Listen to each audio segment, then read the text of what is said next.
Yes, yes, yes. Mr. Raphael Dawkins with the Combat Radio. And we are live. Okay. Let me fix this thing up. It's the weekend wrap up. We're gonna wrap it up. Wrap it up tight. OMG. Okay, so you're in tune to Raphael Dawkins Combat Radio. And it's the surprise edition. It's the Sunday edition. For a change. Instead of waiting on Monday, why not do it on Sunday? Okay, so let me fix up my screen. What we're going to be doing, we're going to be talking about, what's that? We're going to be talking about, obviously, the events of the weekend. Where are we? What am I looking for? Oh, yeah. Boom, boom, boom. Okay, so how are we looking now? Looking nice and sweet and tidy. Okay, but I sometimes wonder. Anyway, I'll tell you what I wonder later on. Okay, so what am I doing here? Okay, so it's the weekend wrap-up. We're talking about the Joshua Buatsi. We're talking about the Bivol. We're talking about the hilarious Rigondeaux versus Casimero. Oh my gosh, hilarious. We're talking about the Ortiz, the Vergil Ortiz Jr. versus the Kavaliauskas. Is it true that he's Greek or is he Russian? Is it true that he's Greek? Anyway, yeah, and then what else? Uh-oh. It looks like Canelo versus Plant ain't over. Okay. Where we at? I ain't gonna be messing around. It's gonna be straight to the point. Where are we? Have I copied that? Okay. Boom, boom, boom. Let's get that up. Okay. So the link is up. All right. And then, almost forgot to do the sound check. Almost forgot to do the sound check. That's bad. And then, almost forgot to do the sound check. Almost forgot to do the sound check. That's bad. And then, almost forgot to do the sound check. Okay, the sound is good. The sound is good. All right, where are we? Hello, okay, hello and welcome. Let's get into this shiznix. Let's talk about the weekend. What did I forget to do? Boom, boom, boom.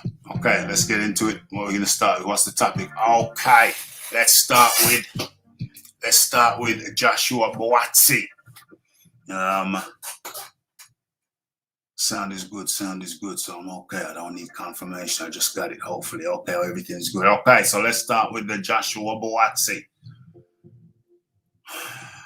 I did a video on it, so I've already spoken about it, but for those who didn't check the video, the lazy ones who didn't check the video, I guess I'll touch on it again.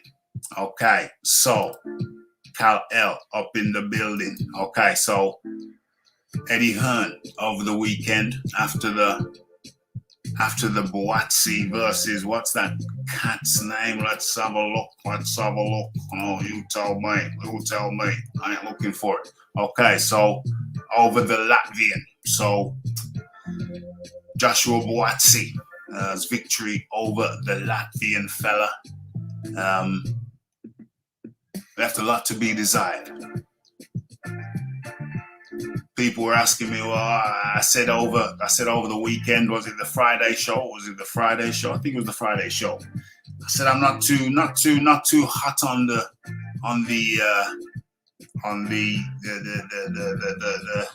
Joshua Buatsi. He's leaving a lot to be desired for me. But a lot of people behind him, people came at me and said, Rafi, why not? Why ain't you hot on the Buatsi? And I hadn't really figured it out yet. But the fight on Saturday It gave me ample opportunity to analyze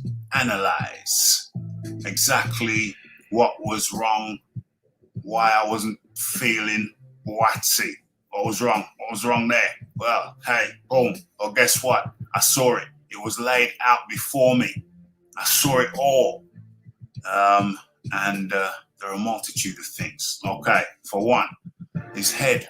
Buatsi's head don't leave the center line. It's always on the center line. That's not good. Worse than that, well, no, that's bad.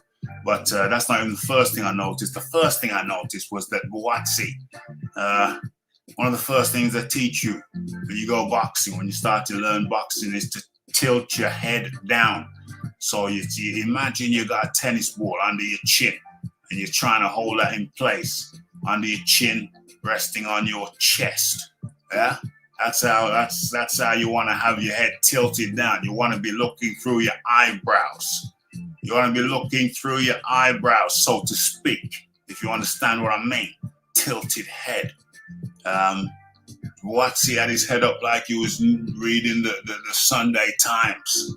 He had his head up like a peacock, like he was reading the Sunday Times. And I'm looking and I'm saying, well, hold on, you're violating one of the first rules of boxing. You're violating one of the first rules of boxing. What's going on? What's going on? And then the guard. Let's go to the guard. That's the second thing I noticed. His hand positioning. His hands were positioned in such a way that the Latvian fella, what's his name? What the hell is this cat's name? Hold on, let me go and find out. Boom. Where is he? Oh, Balatinix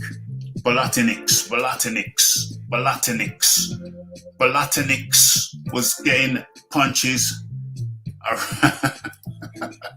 Balatinix was getting punches in from every bloody angle, from the left, right, and the damn center. It was ridiculous. Leaky defense. OMG. Was it leaky? Leaky as hell. It was crazy. It was ridiculous. So what was that? Was that the third thing? The first thing was the head. Second thing was the hands. Second thing was the hands. What we on? Are we still on the second thing? Hand positioning. Third thing was the head not coming off the center line. Just right there. You could close your eyes and clap him. It was utterly ridiculous. It was, I'll be honest with you, I'll be straight. It was amateurish. But talking about amateurish, let's talk about just the foot positioning, narrow foot positioning at all times. Let's talk about why not go wide sometimes? Why not go wide into the body and then the head? And then as he approaches, you slide the front leg in, go to the head, pivot off the front foot, change directions. What the hell? There's so many things. It was like a comedy of errors. There was so many things that I found fault with. It was redonkulous. Utterly redonkulous. And let me correct a mistake that I made. I just spotted. What's this? Hold on. Let's get it right. Okay, boom. Okay. Is that remedied? Is that the remedy? Yeah, okay, we're good. We're in good shape. Okay, so come out of that. Let's get back into this. All right, so where are we? So many things. Comedy of errors. What else? I'm sure I can think of something else. Shall we talk about fluidity or lack thereof? Shall we talk about the fluidity or lack thereof? Balatinix was more fluid. Not as talented, not as heavy hitting as Buatsi, but he was far more fluid. Buatsi, too stiff.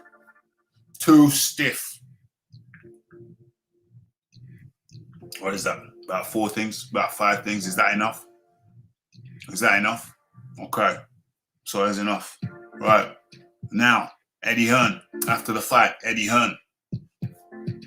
Eddie Hearn comes out and says that, yeah, in the post-fight interview, Eddie Hearn comes out and says, yeah, he's trying to make the fight with Bivol, the fight with Joshua Buatsi and Bivol makes sense. Does it make sense to who? To who the hell does that make sense to? Bivol versus... Well, let's talk about Bivol. Let's talk about Bivol. Experienced. A lot of experience, far more experience, fought at a far higher level. Joshua is primarily domestic, on domestic European level. Bivol, world level. Let's talk about Bivol. Good balance, good shot selection. Mobile enough. So how the hell does that make a good idea that Buatsi is going to be fighting Bivol when Buatsi's defense is leaky, he's stiff, his foot positioning always the same, doesn't vary it, doesn't go wide and pivot out or skirt out, hand positioning terrible. Looks up initially in the fight, looked up like he was reading the damn Sunday Times. And you want to put him against technically so adept Bivol. Is you crazy, Eddie Hearn? Are you on one? Are you out of your damn mind? What the hell's going on? Are you crazy, man? Are you trying to feed what's his name? Buatsi, Joshua Buatsi.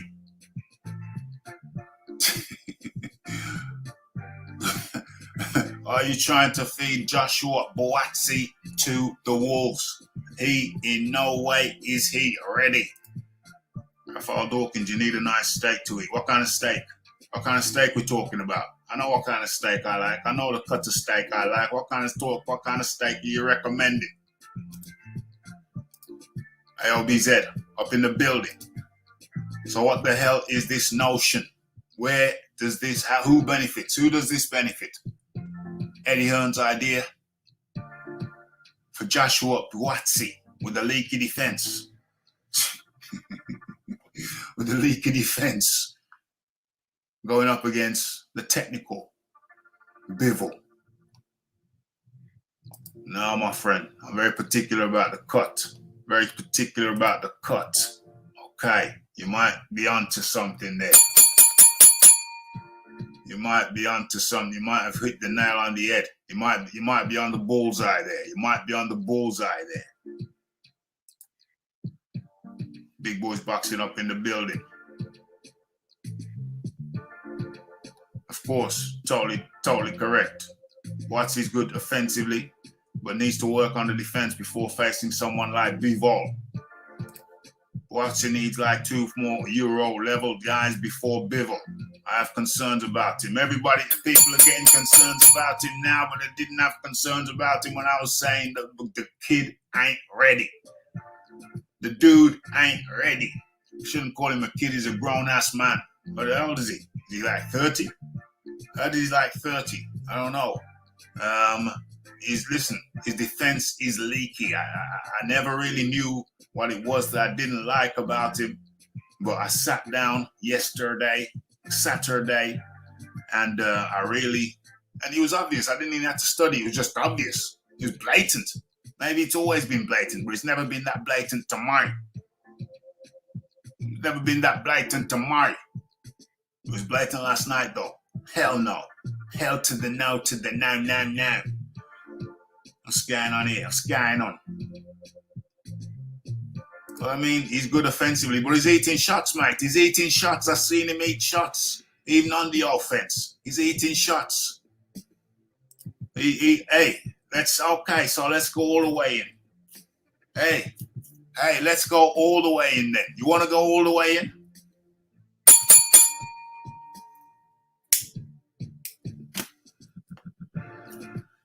Tell you something else as well. He probably needs to change his trainer.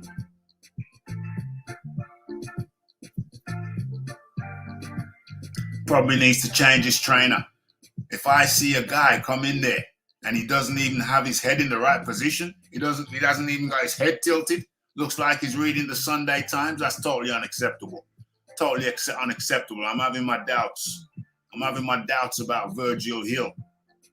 I'm having my doubts. How can you as a trainer have a professional fighter in the ring and he's got his head holding his head straight up like he's peeping over a wall, like he's a meerkat peeping over a wall?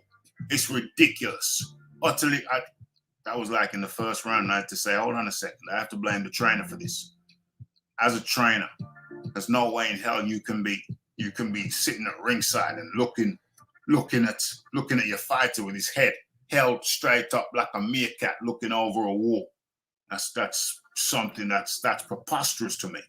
Somebody needs to explain that to me. As a trainer, how is that even humanly possible?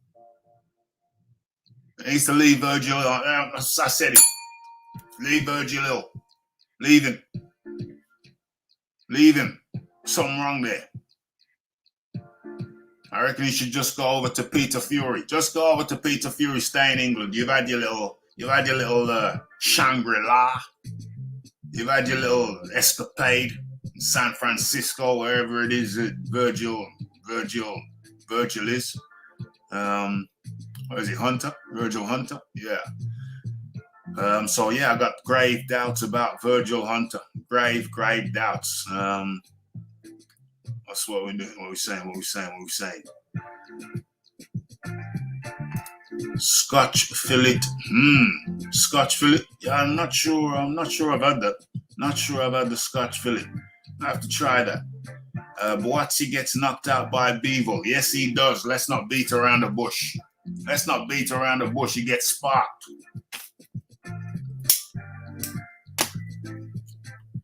Gets sparked by Bevel. So what's Eddie Hearn talking about? What's his game? 27? Okay. 27. Vergil Ortiz, on the other hand, he good to go against anyone at one. Yeah, hell yeah. Get to that in a second. It's very successful to the overhand right, that's for sure. Vergil Hunter. Thank you. Yeah, Vergil Hunter. Yeah, that's Vergil Hunter, not Vergil Hill. Vergil Hunter. Thank you. Bivol and Betterbeat and Smith Jr. just need one shot. You won't get time to adjust like yesterday. Exacte mundo. Yeah. So, what the hell is Eddie Hearn thinking? I don't know. Talking about Buatsi versus Bivol. Is you crazy? Boy? Gotta be crazy. Makes no sense to Buatsi as far as I can see. I get a nice paycheck, but why not just have some more fights? Maybe stay with Vergil Hunter if you want, but I don't know, man. I'm not filled with confidence that the man sent his fighter out and the fighter had his head totally in the wrong position. No. I'm not getting off the center line, and worse still, in the post-fight interview, Buatsi said, what did he say? He said sparring's really hard. I wonder if they're going full bore. I wonder if he's doing, head sparring as well, punching in the head. I wonder if he's getting punched up in the head over there. I wonder if they're sparring harder than smarter. I don't know, but I'm concerned. My gut reaction is jack it off, mate. Jack San Francisco, come back home. Go up to Peter Fury. Go up north. Go knock on Peter Fury's door. See if he'll take you in. Because I don't think he would have sent you out like that. I really don't think Peter Fury would have sent you out like that. Vergil Hill sending you out, Vergil Hunter sending you out with your head up like that. I don't know, man. I really don't know. Maybe come back and go with Peter Fury. I'm not sure Buatsi beats Johnson or Richards right now. Buatsi, isn't he up against Richards, the likes of Richards. isn't he? He should be looking at the likes of Yard and Arthur. He should be looking at the likes of Yard and Arthur. Lisa Bayliss up in the building. Good to have you, Lisa. Okay, so what we saying? What does he do with Arthur and Yard? Interesting matchups, but I understand why Eddie Hearn is looking at Eddie Hearn wants to give Bivol a fight, a world championship fight. It should be action-packed. They're both going to be going for the knockout, I would imagine. And Yard is just defensively, just his guard, his head positioning. It's a mess. Absolute bloody mess. I think he's above the levels of Marcus Brown, though. What's going on here? Oh, yeah, Lisa Bayliss up in the building. Okay. What's this? What's going on? Yes.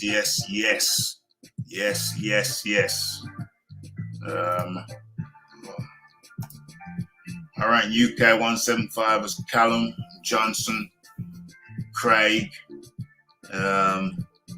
Richards, Arthur, Buatsi, Yard. 175. Callum Johnson, sorry. Yeah. That's interesting. Craig Richards. You got Craig Richards above Arthur and Buatsi and Yard. Nah, I got Richards underneath them three. I don't think he needs Marcus Brown right now. No way, no how. But Eddie Hearn seems quite intent on doing it. So what the hell? What the hell do we know? I hope it doesn't go through. Hopefully not. Okay, so he needs to stick to local and European level right now. He ain't ready. He ain't ready for the top guys. He ain't ready for the big guns. No way, no how. Okay, so where are we now? Yeah, so what am I saying about Buatsi? Yeah, forget it, mate. Come back home. Go up north with John Fury. That's your best bet. Come back from San Francisco. It don't look like it's working out from my perspective. Not one tiny bit. Not one tiny bit. What's going on here? I think Buatsi beats Arthur, but not sure about Yard. Depends on which Yard turns up. I'll tell you what, that area. It's that area that offers the most interest and offers the best progress, gradual progress. This Bivol, this notion of him going up against Bivol, to me is totally absurd. Totally absurd. Okay. So there we go.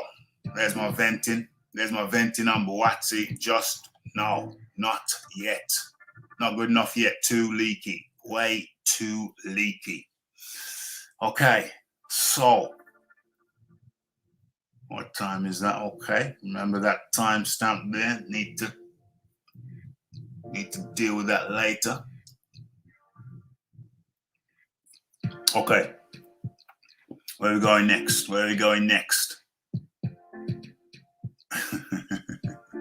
Let's go to Casimero and Rigondeaux. Okay. What can I say? It's crazy. It's funny. It's funny to me. It's funny. Some of these lighter cats, it's not those lighter divisions. They're not my favorite divisions at all, because the possibility of the shizzle that some people saw last night. I didn't watch it. I heard other people talking about it. I was watching other things. I was watching the other fights. It was highly hilarious to me. Apparently, I've seen a little bit subsequently. Apparently, it was like come dancing. I always knew the possibility for that crapola was high. And yeah, I was quite amused. Listening to hopping from channel to channel. Yeah, I woke up like I normally do, even though I didn't want to, early hours of the morning. And and all I could hear was people crying. Oh no, this is a horrible fight. Clicked on a few channels and I looked at some of the guys, some of the hosts, looking as if they just wanted to they just want to curl up in a ball and cry. That's why I don't really mess too much with them. Some of them lower divisions. It can be interesting. It can be terrible. And I thought it would be. I was not surprised. I was not in the slightest surprised at the bore fest that it turned out to be. Yeah, it's just terrible. Made me laugh though. I didn't watch it. Hilarious.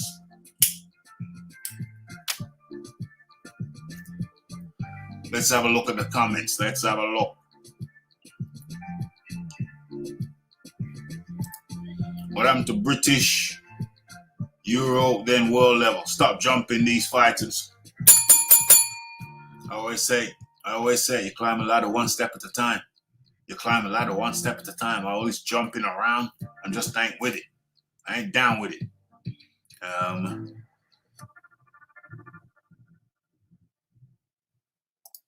Yard versus Buatsi would be a PPV over there too. Yeah, absolutely. Absolutely. Yeah. Yard, Matchroom, Queensbury with Bricktop and Buatsi. Matchroom. The Zone, Matchroom. Does Frank Warren want to make some money? Does Frank Warren want to make some money?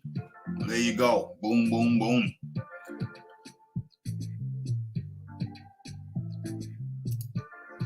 PPV worthy. Yeah, I get you. I see what you're saying. Yes, for real. Never watching Rico again. Oh my gosh. And he was smiling at the end as well. He was smiling. Like he did something good. Rigondeaux sucks. Put me to sleep. Dang.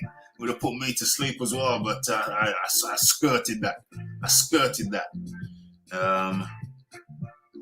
Don't care if he was robbed. I don't think he was robbed. He was dancing around. He was like, come dancing. May have landed more punching, but he was like, come dancing. Only watched parts of it because I had money on Casimero. Glad Rigo got beaten and slammed by the fans. Get him out of boxing. Absolutely. Get him out. H. Monai up in the building. How do you do, H. Monai? Okay. Where are we now? Yes, so Rigondeaux. No, thank you.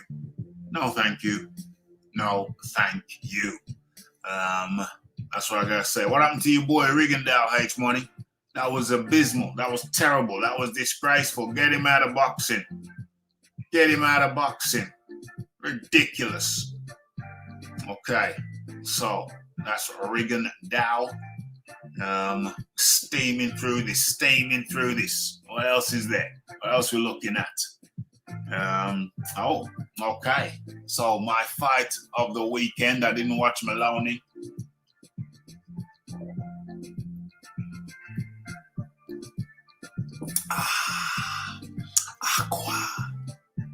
So my fight of the weekend.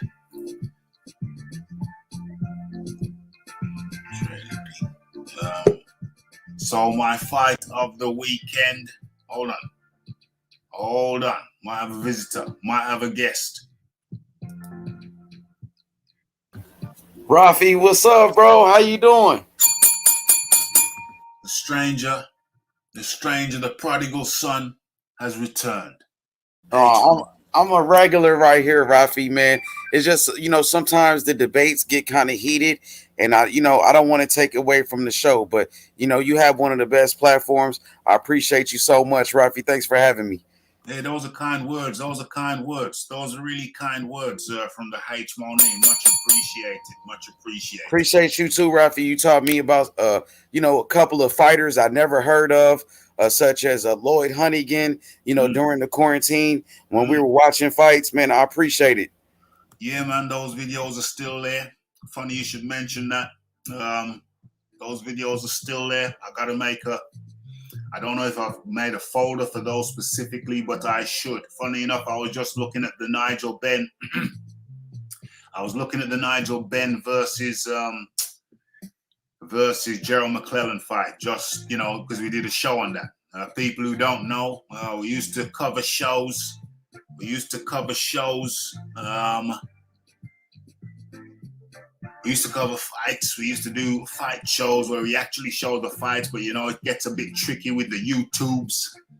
So, I had to curtail that for safety reasons, channel safety reasons. Oh, we can't play like videos like we did that time. It's not good to do that. It's like not the old healthy. fights. It's not healthy. You can get away with it, or you can get slammed. So that's why I had to ease back from that. But I do want to do that occasionally, every now and then. Take a little small risk, but not just yet. We have other things. In line. So what happened to your boy Rigondeaux last night, H Money? Did you catch that fight? Yeah, I got to see a little bit of it. I was watching a Vergil Ortiz fight, but from what I heard, some people thought Rigondeaux won the fight. There's some people that believe Rigondeaux outboxed Casimero, and boxing is the sweet science. Boxing is a sweet science, which it means hit and not be hit. And from what I heard, that's what Rigondeaux did. Now, I'm a fan of the Cuban style of boxing. I really am. I love those fighters like Yoel Casamajor, fighters like Arislandy Lara, Gamboas. These guys can fight. Even in the Olympics, you see plenty of Cuban fighters dominating the Olympics, winning the gold medal. But as far as Rigondeaux, I felt like he could have did a little bit more, but at the same time, he wasn't getting hit with anything. Like, Casimero could have did more as well. So it's easy to point the finger and blame Rigondeaux, but at the same time, Casimero was in the ring with him. Casimero, he could have did a little bit more. That's what I think. I think Rigondeaux, that's his style, to make the fight an awkward fight, make his opponent look bad, similar to like Bernard Hopkins, even a Lara, another Cuban fighter. But it's the sweet science. Anthony Joshua, doesn't he have a Cuban coach, right? Didn't Anthony? Yes, he showed boxing skills in that second fight with Andy Ruiz when he made those adjustments. And even Joshua, he got a lot of negative feedback. People saying, "Oh, he was running. Oh, he did this. He did that." But he did what he had to do to win the fight, and he made it look easy, right? Yeah, that's what I think about it. I think it's just a style of fighting. It's boxing, bro. Boxing is the sweet science. Hit and not be hit. And that's what Rigondeaux did, bro. It's unfortunate he's getting all of this hate. From what I know, he's a 2-time Olympic gold medalist. He's been on the pound for pound list, and people are making videos talking bad about him. Some people saying, "Oh, he should not be on network television no more. Don't put his fights on TV." I think it's unnecessary. That's what I think. Well, there's a counter argument, like you say. That's a fair enough comment. There is a counter argument that Casimero wasn't doing anything either. Rigo nullified his work. Yep, there's that counter argument that you just made. H Money and Lisa Bellis is making the counter argument, which is fair enough.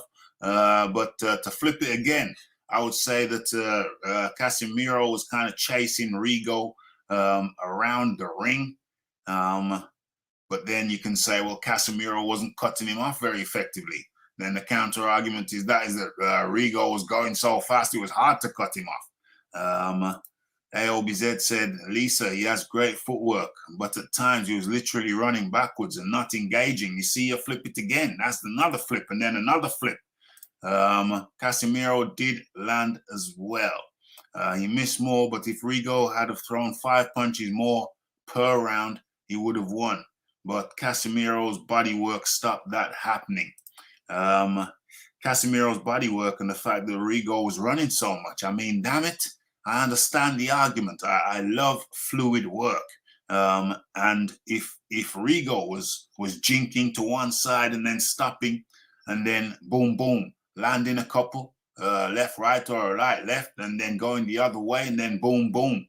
If he was throwing more, then fine. If he was stopping and throwing some more, then fine. But there was just too much running for the boxing public. There was too much running for the boxing public to swallow. Unfortunately, Rigo isn't fan friendly.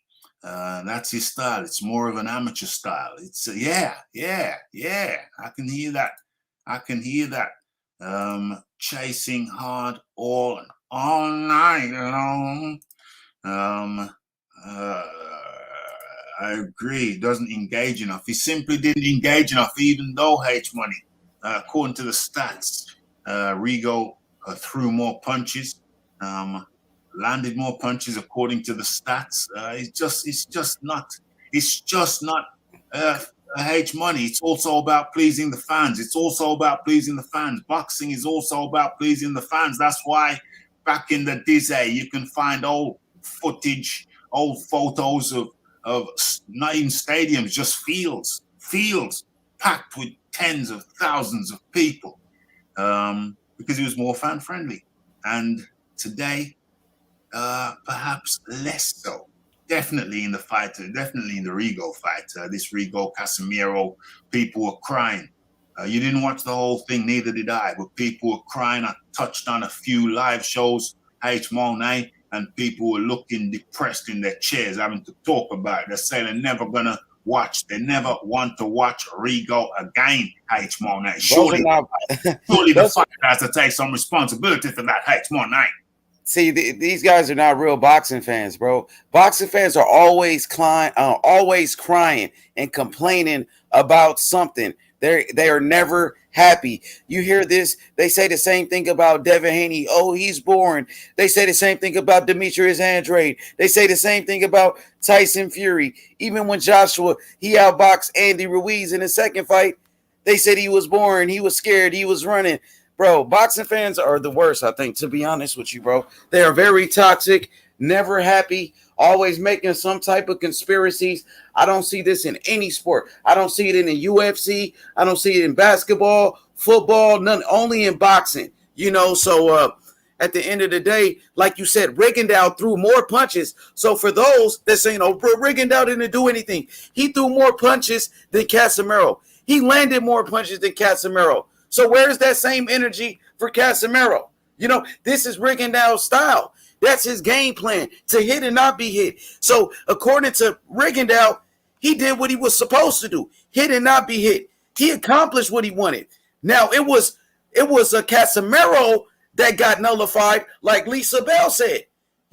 So it was up to Casimero to apply the pressure. If the guy was fighting scared, if he wasn't doing anything, why Casimero didn't jump all over him and take advantage? Because Rigondeaux had the man thinking. He had him thinking. It was a thinking man's match. It was a chess match, and that type of fight favors Rigondeaux. That's what I think. Yeah.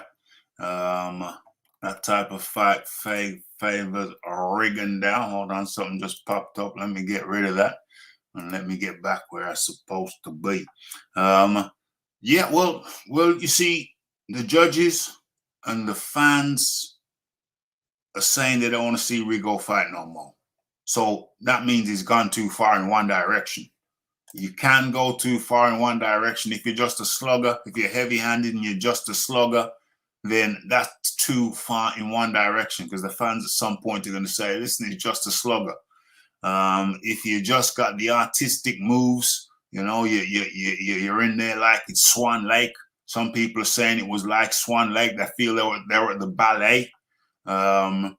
If you're too Swan Lake about it, then that's going to be a problem too. Surely the fighter must have the intelligence to know that the sweet spot is somewhere in the middle where you can hit hard, but also you got that footwork. You can move. You know how to move. And I feel that Rigondeaux was too far in the artistic direction. See, Rafi, running is what Lomachenko did against Teofimo Lopez the first 7 rounds of their fight. When Lomachenko fought Teofimo Lopez the first 7 rounds, Lomachenko ran and he didn't throw any punches.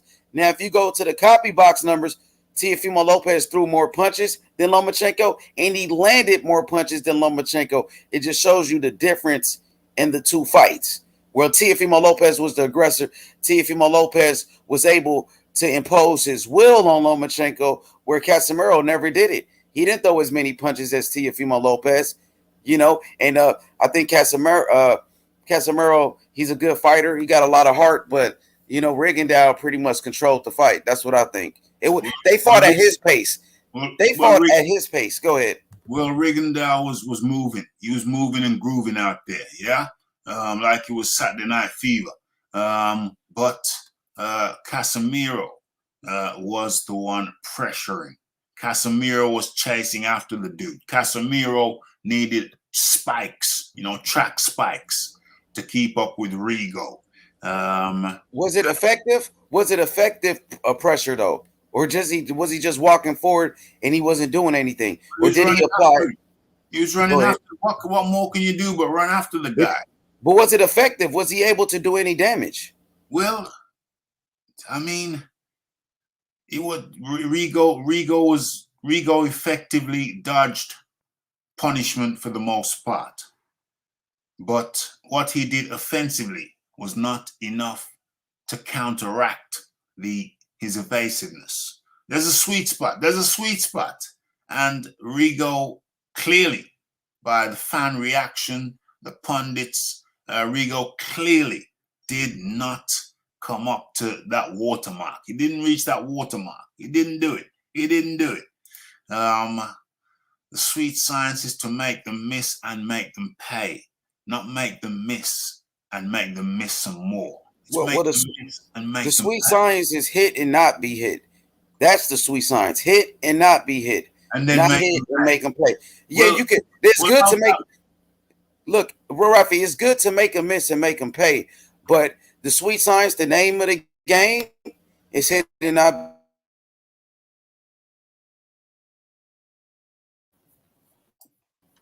Go ahead. You got. We missed the last part of what you were saying, H-Money. You cut out. You might have cut out. Okay. I'm just saying. Can you hear me now? Yeah. Yes. The sweet science. Okay. The sweet science is hit and not be hit. You know, it's good to make them miss and make them pay. That's what I like. But at the end of the day, the name of the game, hit and not be hit. That's the sweet science, my brother. Hit, not be hit, and then make them pay. That's even sweeter though, isn't it? That's even sweeter though, isn't it? Yes. Absolutely more. Okay. So let's round up with Rigondeaux Casimero though. So are you one of the ones who's gonna boycott Rigondeaux fights now? Are you one of the ones? No, sir. I'm a fan of the Cuban style. I appreciate Rigondeaux, a 2-time Olympic gold medalist, former world champion, somebody who's been on the pound for pound list. He's one of the best. So of course I'm gonna watch Rigondeaux. I'm a fan of the sport and the Cuban style. And that Rigondeaux style is one of my favorites. I love watching those type of fighters, like like Andre Ward, the Tyson Furies, Demetrius Andrade, Caleb Plants, Dimitri Bivol, the pure boxer. That's my favorite style. Shakur Stevenson's, Mayweather. That's what I like to see. Okay, so H18 will continue to watch Rigondeaux. He's a brave man. But that said, he hasn't watched this fight before. I want to hear you say that after you watch the whole entire fight, though, H-Mo9. I want to hear you say that after you watch the whole entire fight, and you have to take an oath to sweat. I appreciate the footwork. Rafi, I appreciate the footwork, the sweet science, man. Even Anthony Joshua, how he came back and outclassed Andy Ruiz. He showed great boxing skills, and some people were upset. Oh, he ran, he did this, he did that. He did what he had to do, and he won the fight easy. He won every round. That is true. That is true. Lisa Bell says, big respect to Rigondeaux for his contribution to boxing. Yes, his contribution to boxing. Lisa, I'm going to have to come with a joke after that. Please forgive me. You say his contribution to boxing, but also some people would say last night his contribution to sleeping. His fight was a sleeping aid for many people. Bro, if that's the case, why Casimero didn't do what Lomachenko did to Rigondeaux? Now, he tried to do that with Lomachenko, and Lomachenko, he got on him. Lomachenko put pressure on him, and Lomachenko stopped Rigondeaux, made him quit. Now, why Casimero wasn't able to do the same thing?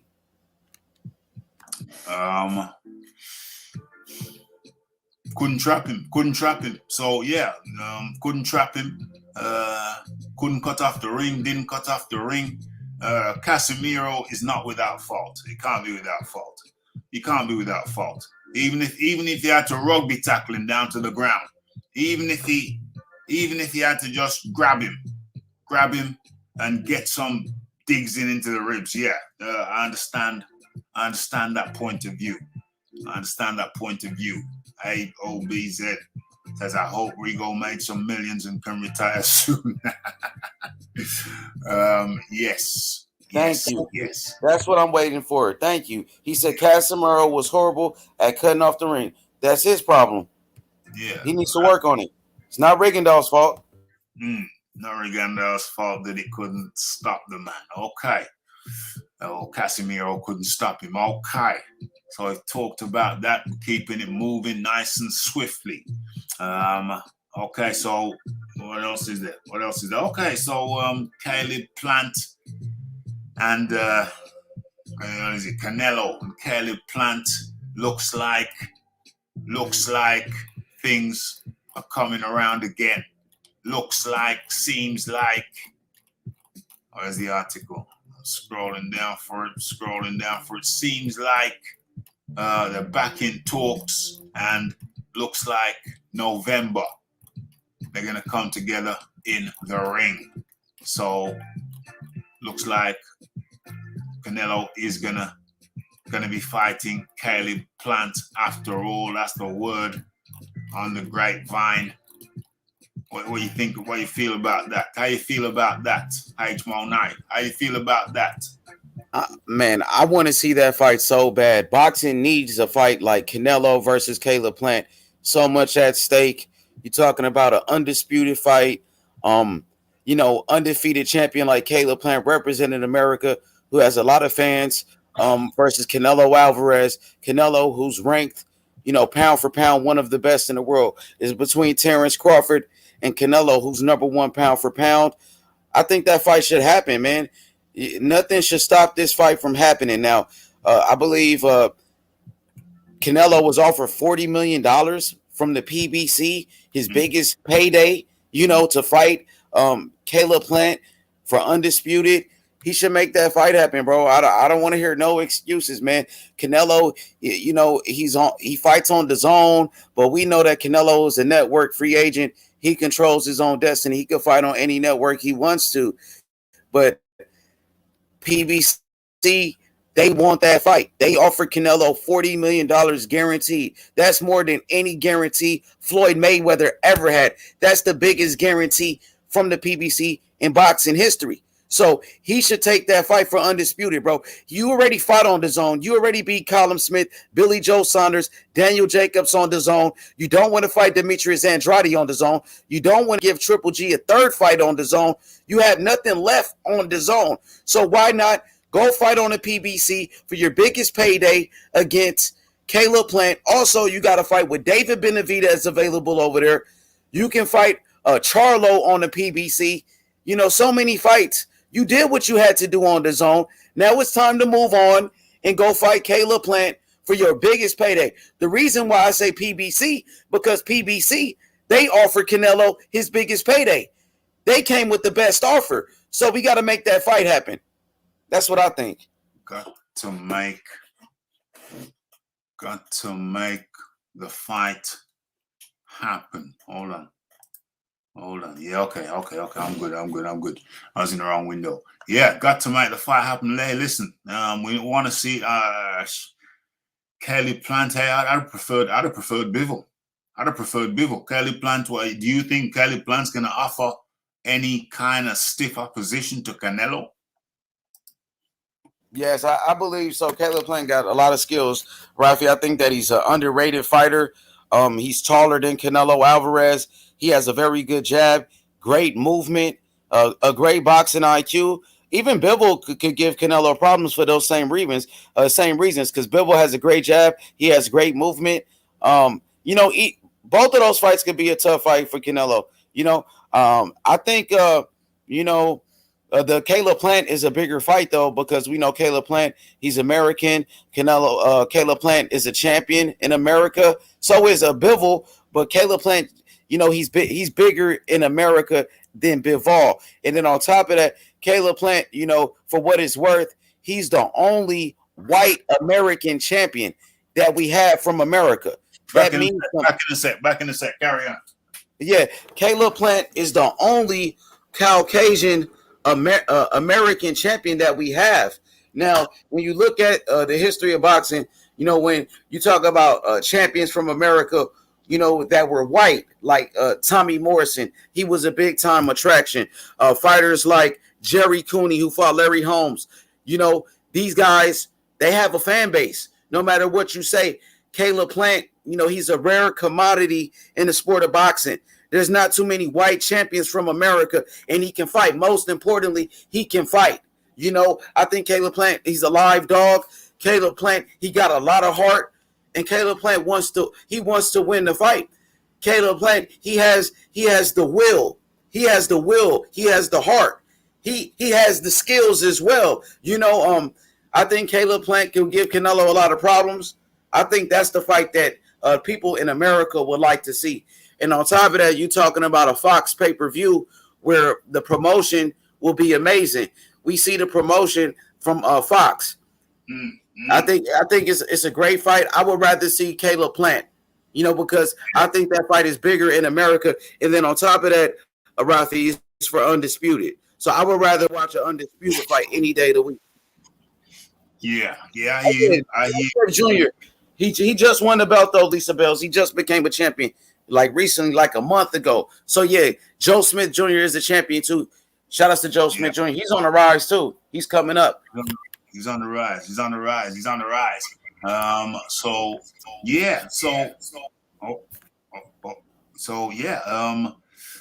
That's good news. It's a top fight. Let's see what's next for. Let's get that fight in the bag, and then we talk more about what's next for Canelo. Who we got here? We got Timothy Thomas. Mr. Dawkins, what's good? Just arrived home from Hampton Court. Plant is a weed. Plant is a weed. Damn, that's a play on words. H-Money, Plant is a weed. They said Plant is a what? A weed. Plant is a weed. He's a weed. Oh, I hear you. The metaphor. I got you. Metaphor. It took me a second, but it took you a minute. H-Money, what's going on?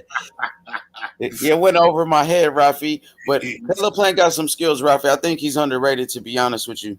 Well, I don't rate him, but let's see what he does. I'm open to be impressed.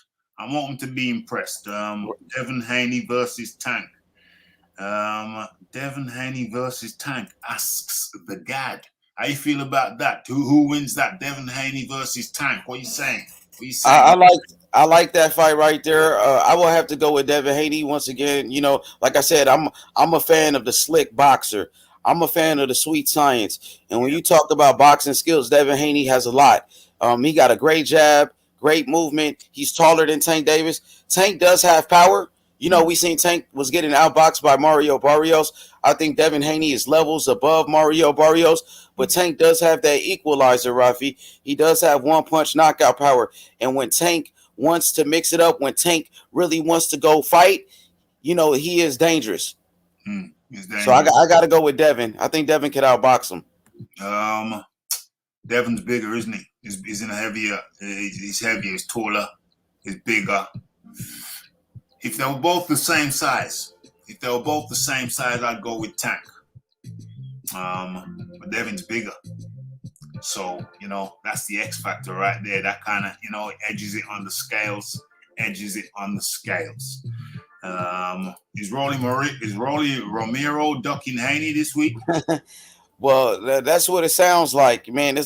They got a back and forth on social media. I guess you could say it's a social media fight or a Twitter war, whatever you want to call it.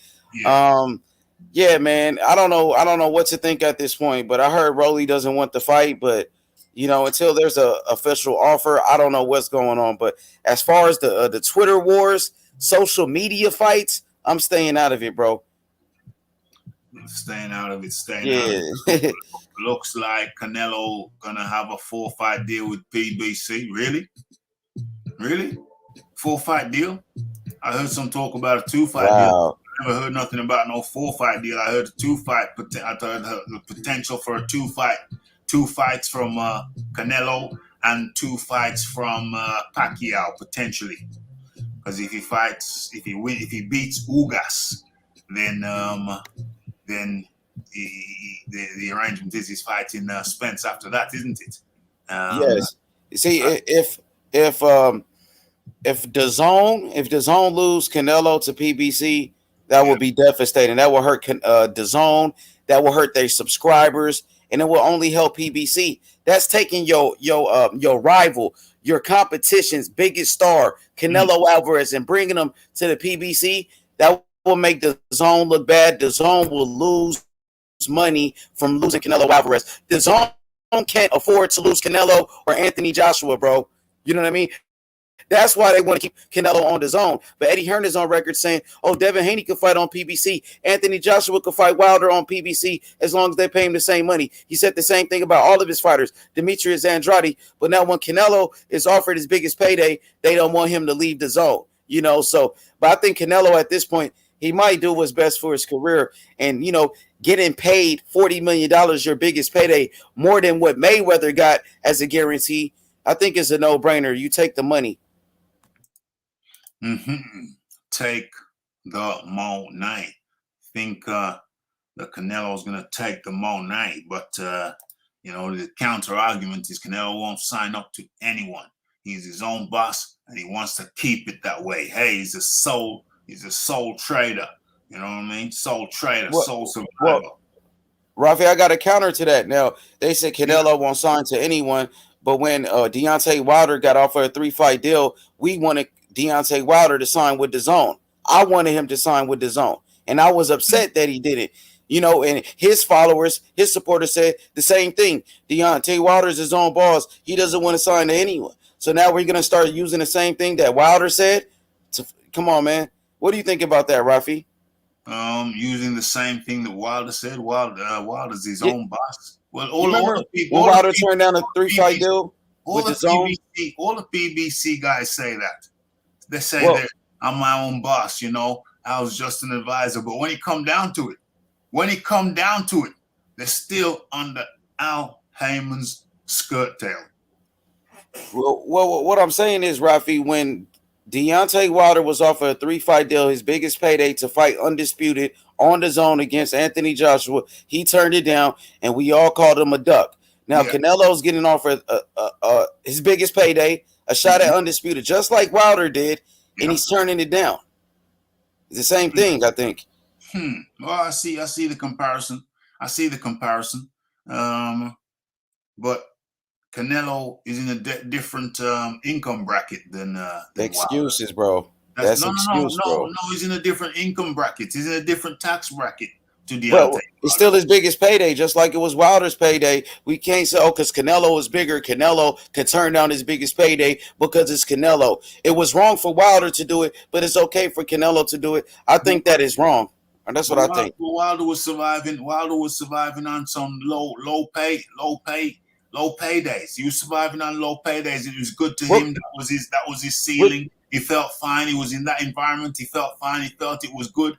But then when the real money came along, he turned it down. Well, the same thing with Canelo, bro. You can say the same thing. Money, but he ain't getting 40 million. He never got 40 million. It's still his biggest payday. So why would he take less money, Rafi, to fight on DAZN? Because he's in a totally different income bracket. He could take less money to turn down an undisputed fight like Wilder did. That he's doing the same thing that Wilder did. That's my whole point. No, my friend. No, Canelo was living in mansions on golf courses. When it's different. I didn't ask that, bro. All I'm asking is the $40 million Canelo's biggest payday? Yes or no? Is he turning down his biggest payday? Yes or no? Guarantee. It's his biggest guarantee. Yes. Yeah. So and then on a guarantee, and then you get an upside for pay-per-view, just like Mayweather. You can get over $100 million for this fight. So it's by far his biggest payday. Well, I don't know if he's going to get 100 mil, but the point it's possible. If it does $1 million pay-per-view, let's just make clear our positions. My position is that Deontay Wilder, you mentioned his name. He was getting a couple mil here, couple mil there, while Canelo was already getting 20 mil. But he never got 40. I'm saying this is big. This is the facts. The facts is Deontay Wilder turned down his biggest payday to fight for undisputed, and Canelo did the same thing. I don't care how Canelo never made 40 million. So his last fight against Billy Joe Saunders, it wasn't 40 million. So my original question: why would the man take less money to go fight on DAZN? Why would he turn down more money on a PBC to fight on a pay-per-view? There's no way you could justify it. That's why they're renegotiating right now, my brother. Of course, listen, the man is in a different tax bracket. He makes his own moves. He ain't made 40 million, Rafi. Never in his career. Never. Never. That's not the point. Not the point. Then the point is Deontay Wilder was on a couple mil here, couple mil there, and yet he turned down. And he admitted himself. He turned down. We know that, bro. Hold on, let me Canelo. Okay, go ahead, bro. My friend. Okay. Deontay Wilder himself said I turned down more money to fight Joshua and took less money to fight you, Fury. Okay, now that's what Canelo is doing. He's turning down more money to fight Caleb Plant, to fight Bivol on DAZN for less money. It's the same exact thing, Rafi. Rafi, appreciate you having me. Man, I got to get you on my panel one of these days, but I got to get ready. I got to go hop in the shower. Thanks for having me, Rafi. Thank you, bro. Appreciate you, Rafi. Good convo. That was the H Monet. Be sure to check him out. Okay. So, I don't see the comparison. Canelo's not struggling for money, not hurting for money. He's been making big money for a long time. So I don't see the comparison. I really don't. What's this here? Oh, there we go. That's it. Let me stop this music for a second. Let me hear myself thinking. I don't know how Wilder came into it. H Money brought him into it. I don't know how he fits into the equation. I really don't. Let me get some opinions up in here. Okay. All right. So we're going back to the Joshua Buatsi. Yeah. Okay. Have we spoke about the Buatsi fight? Good stoppage, but took too many punches and took too long. Well, hey, Timothy Thomas, you was the one who questioned me when I said I wasn't high on Buatsi. So now maybe you understand. Yeah, we spoke about it already at the beginning of the show. That's the first topic. So, when this is done, just scroll back and you'll hear my opinions on that. And I've also done a video on it. So, that's even more concise. But in conclusion, what I would say is in conclusion, what I would say, hold on, I got to respond to something in real time. I've got to respond to something in real time. Oh, okay, no problem. I thought there was some teriyaki beef brewing back in the shadow realm, but it's okay. It's okay. Mr. Luke, yeah. So yeah, I told you, my friend. I told you, Timothy. I told you he was not ready. I told you he was not there yet, and he certainly is not. The hand positioning, the head positioning, the foot positioning. I think he should come back from San Francisco. I think he should leave Virgil Hunter, and he should come over and knock on Peter Fury's door. That's what I think. I'm just being blunt. I'm being very, very blunt. What is this here? What is this here? Canelo is a cash cow, not Wilder. Wilder is a piggy bank. Yeah, there we go. There we go. What else we got? What else we got? What else we got? Wilder ain't no cash cow. He tries to make out that he is, and he can make the calls like Canelo, but we know better. Wilder was the B side, and Canelo is the A side. Big difference, yes. Now what we're saying here, let me close that down. H-Mo Knight is confused. He's talking pennies whilst Canelo, thank you. Canelo will take a fight without future options. Wilder didn't get that choice because he ain't no cash cow. 100%. The chat is on fire. Lady Chan, done them season up in the building, says there is no comparison. Thank you. Similar but not the same, exactly. I like that one. Deontay Wilder had a paper round at the time. OMG. And there's lots of comments there. I'm gonna quickly break the Wilder thing down. One sec. Okay. Please don't go. What's that? The cat doesn't. What's going on? H Monet, Pigeon Plop says H Monet is always on point. Or is it like that song? Always on time. Is that tune you're thinking about, Pigeon Plop? Was that a shanty? Something like that? What's going on? I did say it was a good stoppage, but yes, I have said before he needs to work on defense, but good on the front foot. I think we should be giving Bottlenecks some credit. He came in better than average. I gave him full credit. I was impressed. He came to fight, mate. He came to have a tear up, and a tear up they did have. What's going on? Okay, so let me close that down and let me bring some music in because I almost forgot. I don't think I talked about my fight of the weekend. Let me take a sip of my cup. Almost forgot to talk about the fight of the weekend for me. And it was, what was his name? Vergil Ortiz Jr. versus Kavaliauskas.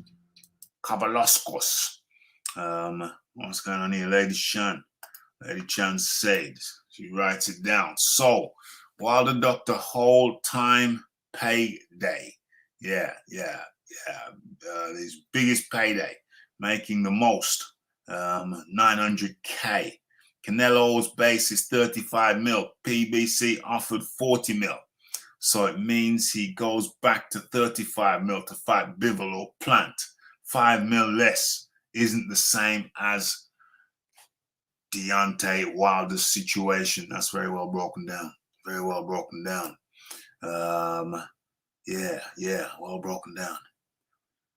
Everyone's ducking AJ. AJ must be sick of it. It's So please, Canelo isn't dying for hunger, whereas Wilder was. Yes, yes, yes. Lisa Bayliss back up in the building. Legal tender says Buatsi's moved to the United States to train with Vergil Hunter. Time for a step up in opposition. Jesse Hart, Sullivan Barrera. Step up in opposition. I think he's got the local guys to deal with. Okay. The Green Machine is no longer main. Got knocked out clean like a has-been. Well, the lean machine, the main machine, whatever they call him, the main machine. He got taken care of. He got tuned up by Vergil Ortiz Jr. So Vergil Ortiz Jr. Let's talk about his performance. Very, very strong performance. Of course, Vergil, he got decked. He got decked in the second round. The referee waved it off, but it looked like a knockdown to me. I'm not sure. It looked like a knockdown. So I don't know why the ref waved it off, unless there's something that I missed. So he came back from adversity, and he put an absolute whooping. On the main machine, Kavaliauskas. Vergil Ortiz Jr., he's one tough son of a gun. Ugly mother, but tough and skilled. And he's got them heavy hands. So, you know what? I think he's ready. He's got a common opponent now with Terence Crawford. We saw how Terence Crawford, I'm not going to do the triangular thing. I'm not going to do the triangular theory, but we have seen him in the ring with the same opponent. And I don't know. I think it's pretty clear that Ortiz put more of a hurting on Kavaliauskas than Crawford was able to do. I'm impressed. I'm very impressed with Vergil Ortiz Jr. Very impressive fella. I think he's up there. I think he's ready. He's ready to compete with all of them guys. And you know what? He could be a wrecking ball. Yeah, he can get hurt and he can get dropped and he can get stopped. But I think he's up there and he is ready. He's ready for that. He's ready for that top work. What's going on? Flip flop run. Yeah, I see those comments. So very impressed with Vergil Ortiz Jr. Very impressed. I love his fights. It's always action-packed. He's the opposite. I have to say he's the opposite of Rigondeaux. You hear that Vergil Ortiz Jr. is fighting and you want to be there. You want to watch. You want to tune in. There is no doubt, no ambiguity that he is going to bring it, and bring it he will do. So what we got here? Throw them to the wolves. Only the strong survive. What's this? This year has shown us to stop the over-marination of fights. Let's faster track all these young prospects. Throw them to the wolves now. Only the strong survive. Only the strong survive. And yes. You have been in tune to Boxing Talk with Rafi. What is it? Boxing Talk with Rafi? Whatever. It's the weekend wrap-up, actually. How can I say? Thank you.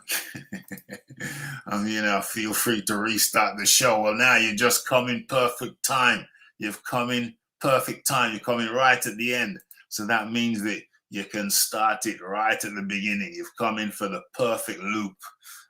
Thank you to H. Monet for jumping in. Thank you to everyone who took the time out to come over here to the Raphael Dawkins Combat Radio.